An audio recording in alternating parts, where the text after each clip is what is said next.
transmitir desde aquí, desde su casa. Gracias por acompañarnos y como siempre le digo, el viernes, tómalo muy en cuenta, hoy más que nunca, algunos de nosotros sobrevivimos la semana. Y el día de hoy, después de la situación que enfrentamos ayer por la noche, que le explicaba a través de mis redes sociales, en problemas técnicos para poder establecer la conexión, estamos de vuelta, y estamos de vuelta, por supuesto, con Bolivia, como lo íbamos a hacer el día de ayer, o como lo hicimos en parte, ¿no? Tuvimos aproximadamente la mitad del programa, donde pudimos hablarle acerca de la situación que se sucede y que sigue desgraciadamente ocurriendo en Bolivia. Aún se mantienen bloqueos. Hay quienes continuarán haciéndolo, al menos en La Paz, por ejemplo.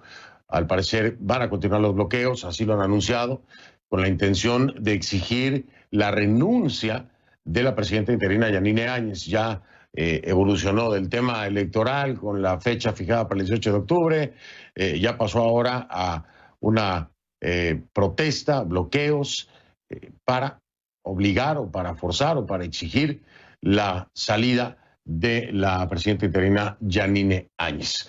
Por supuesto que se ha fraccionado precisamente esta unidad que se había visto en los días pasados.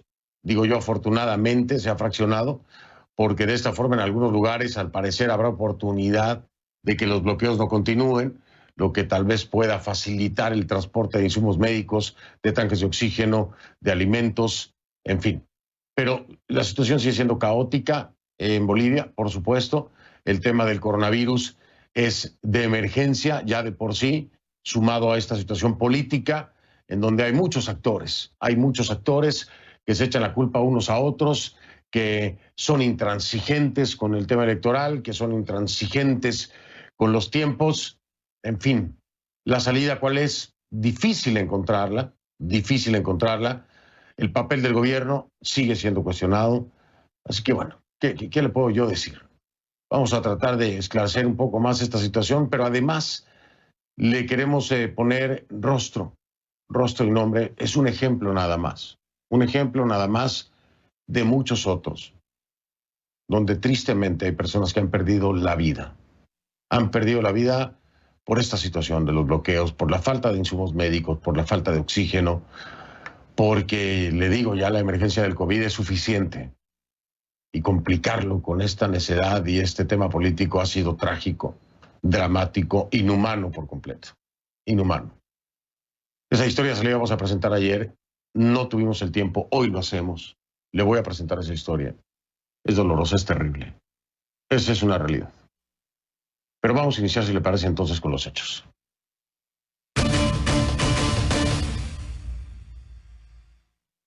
Le pido que a partir de ese momento me acompañe utilizando la etiqueta numeral Conclu Crisis Bolivia 5. ¿Sí? Ha sido la semana completa, de lunes a viernes, atendiendo el tema de Bolivia. ¿Por qué? Porque lo amerita, como lo hemos hecho con otros países en su momento. Conclu Crisis Bolivia 5 es la etiqueta, el hashtag Conclu Crisis Bolivia 5. Sus comentarios, por favor, a mi cuenta en Twitter, @soyfdelrincón, @soyfdelrincón, esa es la cuenta en Twitter. También sus comentarios en Instagram, F del Rincón, en Instagram, F del Rincón, hay muchos comentarios de parte de bolivianos y bolivianas, usan mucho el Instagram en Bolivia, pero ahí están a sus órdenes las dos plataformas. Twitter, @soyfdelrincón, Instagram, F del Rincón, la etiqueta Conclu Crisis Bolivia 5. Hubo una catarata esperada, por supuesto, de reacciones tras la confirmación del 18 de octubre como fecha para los próximos comicios generales en Bolivia. Ya de forma legal, ¿a qué me refiero? Ya como una ley. Quien pretenda cambiar de nueva cuenta la fecha electoral tendrá que enfrentar un proceso. Una muy positiva, porque hubo de todo, ¿no? De las reacciones. Una muy positiva fue la de la Organización de las Naciones Unidas, perdónenme, que celebró el acuerdo alcanzado y se comprometió a dar acompañamiento, a apoyar el proceso electoral. Por su parte, la presidenta interina Yanine Áñez no ocultó su felicidad y de hecho así lo expresó en Twitter. Sin embargo, también aprovechó para remarcar lo que para ella son las diferencias que tiene su gobierno con el movimiento al socialismo. Dijo, y la voy a citar claramente, abro comillas, quedó muy claro que los bolivianos preferimos la democracia a la dictadura, el trabajo a los bloqueos y la paz al enfrentamiento. El camino que impone el MAS va quedando atrás frente al camino que proponemos. Fue lo que dijo Yanine Áñez, que también está en campaña, porque también es candidata, ¿no? Lo cierto es que, pues, los bloqueos no han quedado atrás, eso es una realidad. Ahora, ¿qué pasa del otro lado? Estoy hablando de la Central Obrera Boliviana, ¿no? Que era parte del Pacto de Unidad, que son los que organizaron todo esto de los bloqueos. Bueno, la Central Obrera declaró un cuarto intermedio en los bloqueos de carretera hasta el 18 de octubre, fecha de las elecciones, o lo que ellos denominaron un control social en las urnas. Pero, y aquí viene el resquebrajamiento que yo le decía, no todos estuvieron de acuerdo. Por ejemplo, en la ciudad de El Alto, los manifestantes determinaron mantener la medida de presión. En otras palabras, en El Alto van a seguir los bloqueos. Ya lo dijeron. Mientras tanto, ¿las autoridades qué? Bueno, están investigando el ataque con explosivos contra la sede de la Central Obrera en La Paz ocurrido el jueves. Fíjese usted las grandes contradicciones, ¿no? La Central Obrera sufre un ataque y los bolivianos llevan 11, 12 días, si no estoy equivocado, 12 días de bloqueos y también fueron, o siguen siendo, porque en El Alto, por ejemplo, van a seguir, ¿no? Y las protestas en La Paz, en fin. A lo que me refiero es lo siguiente. Los bolivianos y las bolivianas han sido atacados durante 12 días por estos señores de la Central Obrera, el Pacto de Unidad, en fin, ¿no? Y las bases. Y no hubo una reacción tan inmediata, tan expedita para hacer una investigación y encontrar a los culpables, ¿no? Porque lo que se hizo es un delito. Los bloqueos y el no dejar que entraran suministros, ni médicos, ni alimentos, es un crimen. Es un crimen, se debe penar de acuerdo a la ley. Pero bueno, hay un ataque con explosivos a la Central Obrera, inmediatamente entonces se inician las investigaciones. En conferencia de prensa, el viceministro de Seguridad Ciudadana, que es Wilson Santamaría, informó que detuvieron a 6 personas presuntamente relacionadas con el hecho. Por otra parte, Santamaría también se refirió a los bloqueos carreteros. Dijo que han bajado más del 50% en comparación a los que había el domingo. De los 170 iniciales, dice que se reportan 82 este viernes. Imagínense usted, como si fueran poquitos. Es que no debía haber ninguno. Ni uno solo debía haber. Ni uno solo. O sea, de 170 iniciales a 82. Ah, no, ya estamos muy bien. No, es tan fatal, está terrible. Ahí está el mapa, ahí está viendo usted en vivo.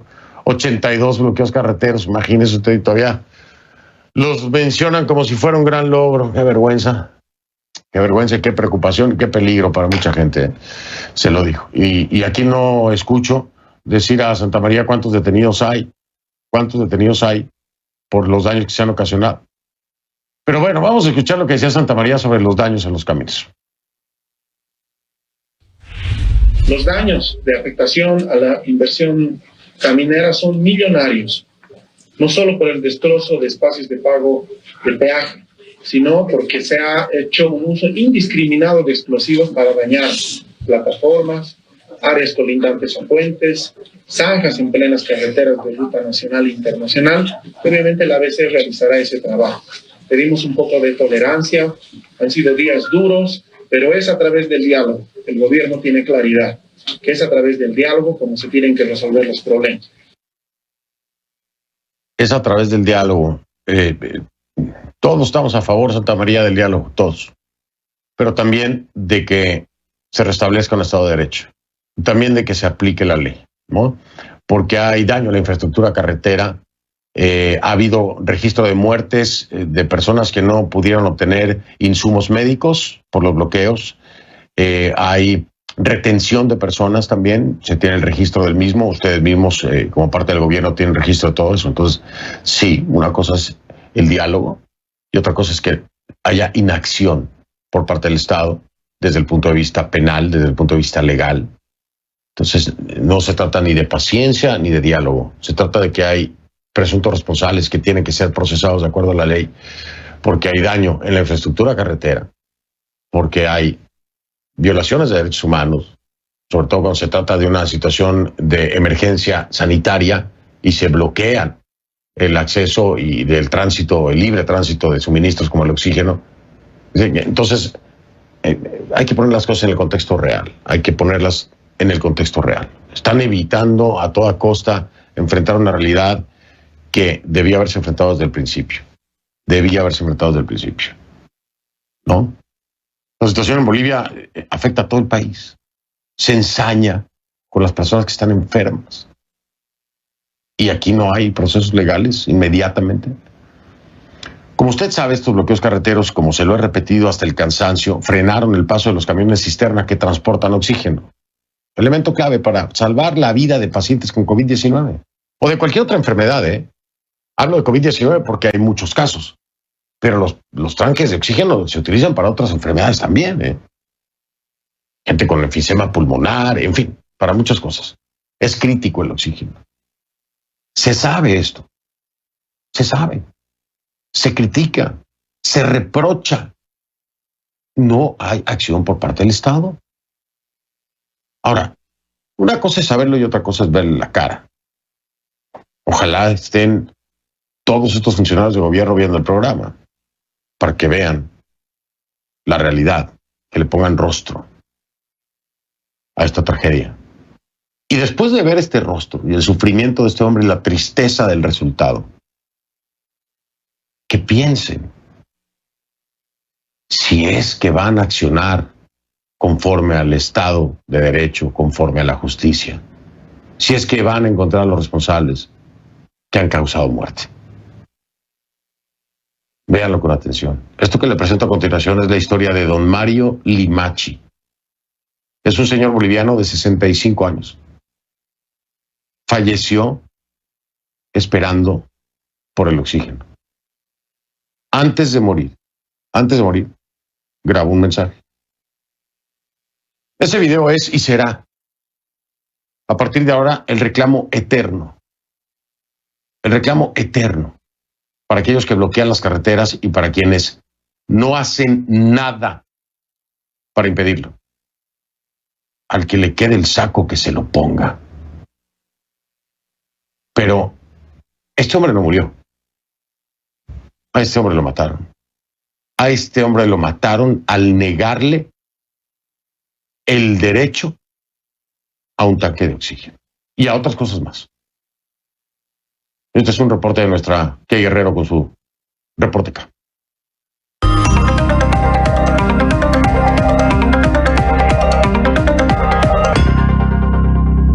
Por favor, les rogaría que hagan pasar a los carros cisternas con oxígeno. Les pido de todo corazón, no sean malos, no sean tan malditos. La súplica de Mario Limachi le puso cara a la tragedia que vive Bolivia. Por favor, dejen pasar a los carros con cisterna. Este hombre de 65 años falleció el pasado martes en su domicilio en La Paz a causa de complicaciones respiratorias que podrían estar asociadas con el COVID-19, aunque no alcanzó a hacerse la prueba. Esto es lo que nos cuenta Erika Pérez Albrecht, la doctora que atendió a Limachi antes de morir y quien lo ayudó a grabar este video.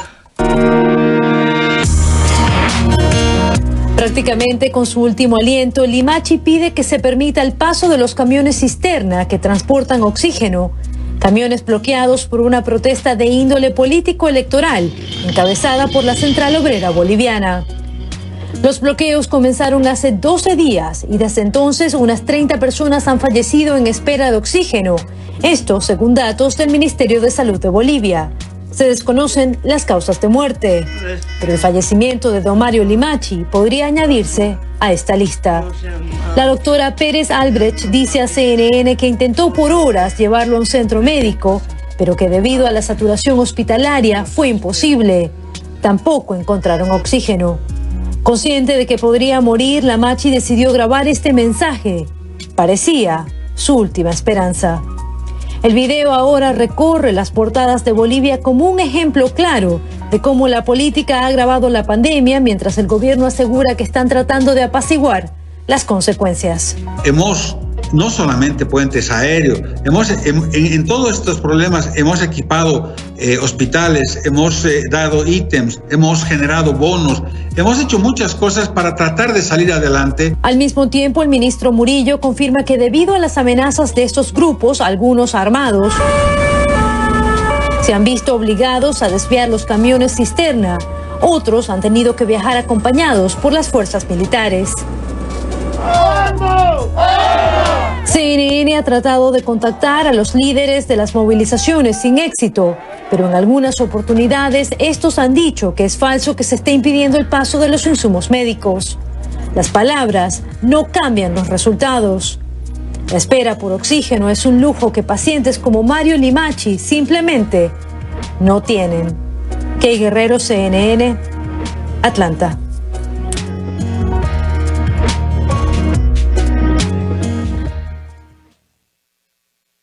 ¿Qué le puedo decir? ¿Qué le puedo decir? Este es un ejercicio de responsabilidad social, presentarle este caso. Es un ejercicio de responsabilidad social que busca el entendimiento de aquellos que tienen la obligación de proteger a los bolivianos, que tienen la obligación de explicarle a los deudos de don Mario por qué fue que no llegaron los insumos médicos, por qué fue que no alcanzó un tanque de oxígeno. ¿Por qué no se lo explican a su familia? Porque no es el único caso. Yo me pregunto si todas estas personas, funcionarios del gobierno, que tienen en su poder la capacidad del Estado para ponerle un alto vía legal a esta situación, yo me pregunto qué harían ellos si fuera su padre, su hermano, su hijo, el que no hubiera alcanzado el oxígeno. ¿Seguirían siendo tan tibios?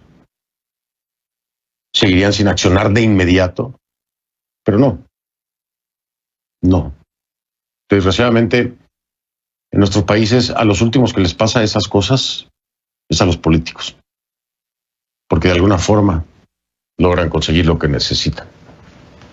Pero el pueblo como don Mario, se muere. Descansa en paz. Voy a hablar con una protagonista.